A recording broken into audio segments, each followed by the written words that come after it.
नमस्कार दोस्तों, जय श्री राम दोस्तों।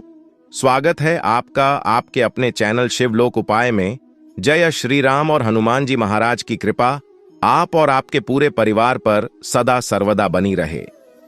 दोस्तों, बहुत समय से आप लोगों के प्रश्न आ रहे हैं कि शाम की पूजा का सही समय क्या होता है, शाम को दीपक कब जलाना चाहिए और दीपक जलाते समय किस नियम का पालन करना चाहिए। अगर हम शाम को दीपक जलाते हैं तो क्या हमें स्नान करना आवश्यक है? मतलब शाम की पूजा बिना स्नान किए कर सकते हैं या नहीं कर सकते हैं? और शाम को घर में कितने दीपक प्रज्वलित करने चाहिए, कहां-कहां दीपक प्रज्वलित करना चाहिए, दीपक जलाने का मंत्र क्या होता है, घर की परेशानियों को दूर करने के लिए और किसी विशेष मनोकामनाओं को पूर्ण करने के लिए दीपक किस प्रकार से प्रज्वलित करना चाहिए। तो आज की जो वीडियो है पूरी तरह से संध्या वंदन पर आधारित है। शाम के समय जो आप संध्या वंदन करते हैं, पूजा आराधना करते हैं, दीप प्रज्वलित करते हैं, वह किस प्रकार से आपको करना है, किस नियम का पालन करना है। मतलब आज की वीडियो पूरी तरह से आपके प्रश्नों पर आधारित है, जिनका उत्तर मैं आपको शास्त्रों के अनुसार देने का पूरा प्रयास करूंगा।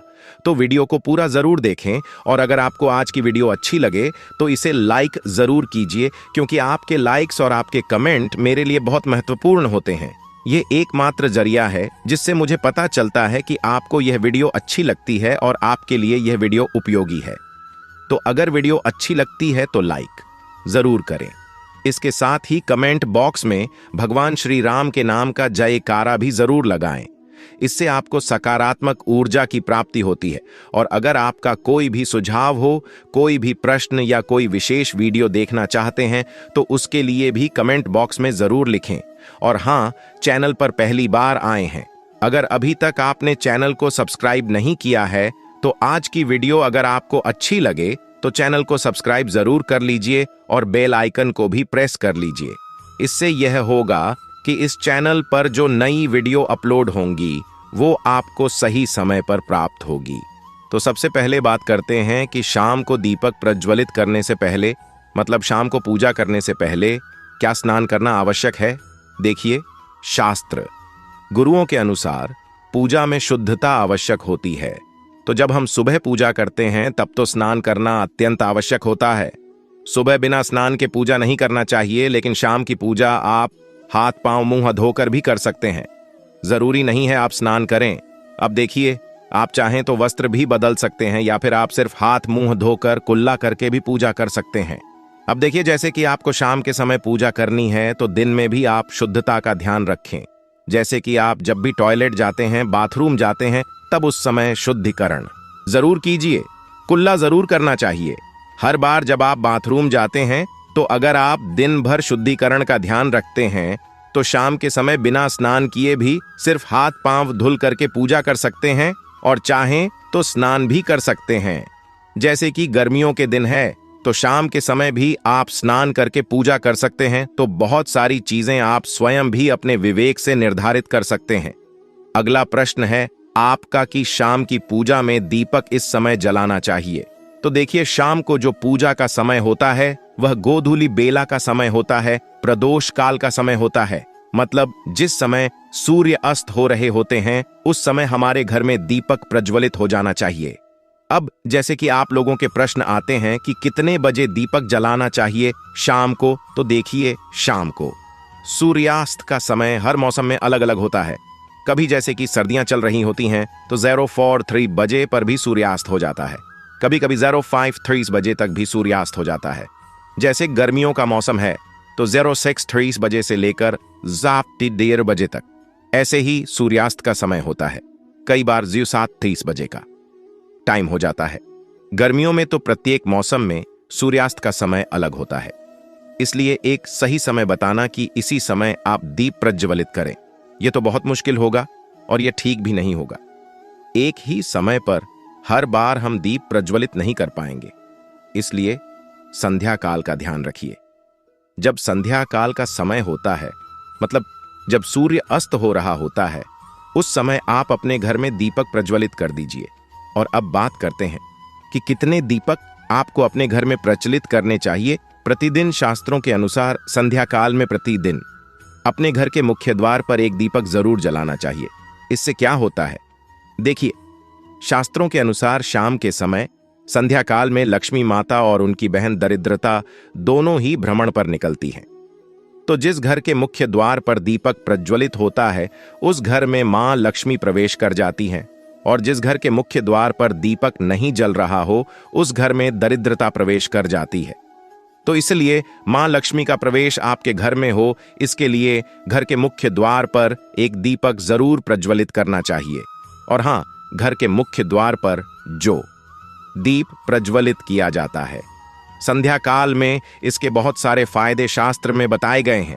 शास्त्रों के अनुसार संध्या काल में जिस घर के मुख्य द्वार पर दीप प्रज्वलित होता है, उस घर में किसी भी प्रकार की नकारात्मक ऊर्जा प्रवेश नहीं करती है। कोई भी वास्तु दोष आपके घर में हो, अगर आप मुख्य द्वार पर दीप प्रज्वलित करते हैं तो समस्त प्रकार के वास्तु दोष से मुक्ति मिल जाती है। और अगर आपके घर में पितृदोष है, जिसकी वजह से परेशानियां आपके घर में बनी हुई हैं, तो घर के मुख्य द्वार पर जो हम दीप प्रज्वलित करते हैं, इससे घर का पितृदोष भी समाप्त हो जाता है। और इसके अलावा घर में किसी भी प्रकार की अशांति रहती हो, या फिर आपके घर में बीमारियां बहुत रहती हैं, कलह रहता है, आर्थिक तंगी रहती है, तो घर के मुख्य द्वार पर हम दीप प्रज्वलित करते हैं तो समस्त प्रकार की परेशानियों से, दुखों से आपको मुक्ति मिल जाती है। इसलिए घर के मुख्य द्वार पर दीप प्रज्वलित करना अत्यंत आवश्यक होता है। तो शास्त्रों के अनुसार घर के मुख्य द्वार पर एक दीपक अवश्य ही होना चाहिए। और बात करें दूसरे दीपक की, तो दूसरा दीपक आपको अपने घर की तुलसी के पास प्रज्वलित करना चाहिए। शास्त्रों के अनुसार अगर शाम के समय संध्या काल में तुलसी की जड़ के पास अंधेरा रहता है, ऐसे घर में दरिद्रता का स्थायी वास बन जाता है। और जिन घरों में शाम के समय तुलसी के पास दीप प्रज्वलित किया जाता है, ऐसे घर में लक्ष्मी का वास होता है। हरि विष्णु सहित महालक्ष्मी ऐसे घरों में वास करती हैं। तो प्रयास करना चाहिए कि शाम के समय तुलसी के पास एक दीपक अवश्य प्रज्वलित करें। बात करें अगले दीपक की, शाम के समय अपने घर के ईशान कोण में, मतलब जहां पर भी आपने अपने घर का मंदिर बनाया हुआ है, उसी स्थान पर घर के मंदिर में एक दीपक अवश्य प्रज्वलित कीजिए। 2-3 दीपक आपको प्रतिदिन जरूर प्रज्वलित करनी चाहिए। और अगर आप तीनों दीपक प्रतिदिन प्रज्वलित करते हैं तो विश्वास रखिए, आपके घर की बहुत सारी परेशानियां स्वयं ही समाप्त हो जाती हैं। और अब बात करते हैं अगले प्रश्न के बारे में, जो आप लोगों के हमेशा प्रश्न आते हैं कि दीपक किस चीज से प्रज्वलित करना चाहिए। सरसों का तेल डाल सकते हैं या नहीं, या फिर तेल का प्रयोग करना चाहिए, या फिर शुद्ध घी का, गाय के घी का, किस चीज से हम दीपक प्रज्वलित करें? तो देखिए, शास्त्रों के अनुसार सरसों के तेल का दीपक हर जगह प्रज्वलित नहीं करना चाहिए। सरसों का तेल कड़वा तेल कहा जाता है। इस तेल को हम प्रज्वलित करते हैं शनिदेव के लिए।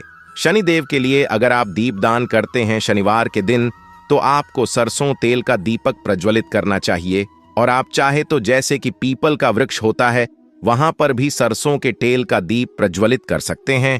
या फिर भैरव देवता होते हैं, उनके लिए भी तेल का दीपक प्रज्वलित किया जाता है। इसके अलावा कहीं पर भी सरसों तेल का दीप प्रज्वलित करने की बात शास्त्रों में नहीं कही गई है। शास्त्रों के अनुसार घर में ज्योति प्रज्वलित किया जाता है, या किसी भी देवता के निमित्त जो हम दीप प्रज्वलित करते हैं, उसमें गाय का घी डालकर ही प्रज्वलित करना चाहिए। अब देखिए, ऐसे समय में जबकि गाय का शुद्ध घी नहीं मिल पाता है, तब हमें क्या करना चाहिए? तब आपको गाय के घी के नाम पर जो भी घी मिल जाता है, या फिर शुद्ध घी मिल जाता है, उसका प्रयोग कर सकते हैं। या फिर आप चाहें तो तेल का दीप प्रज्वलित कर सकते हैं। तो प्रतिदिन जो आप दीपक प्रज्वलित करते हैं अपने घर में, चाहे आप घर के मुख्य द्वार पर प्रज्वलित करें, या फिर तुलसी के पास प्रज्वलित करते हैं, या फिर घर के ईशान कोण में प्रज्वलित करते हैं, सभी दीपक आप तिल के तेल या शुद्ध घी का प्रज्वलित करें। और हां, जब आप दीपक प्रज्वलित करते हैं, जैसे कि मुख्य द्वार पर ज्योति प्रज्वलित करेंगे। धन्यवाद।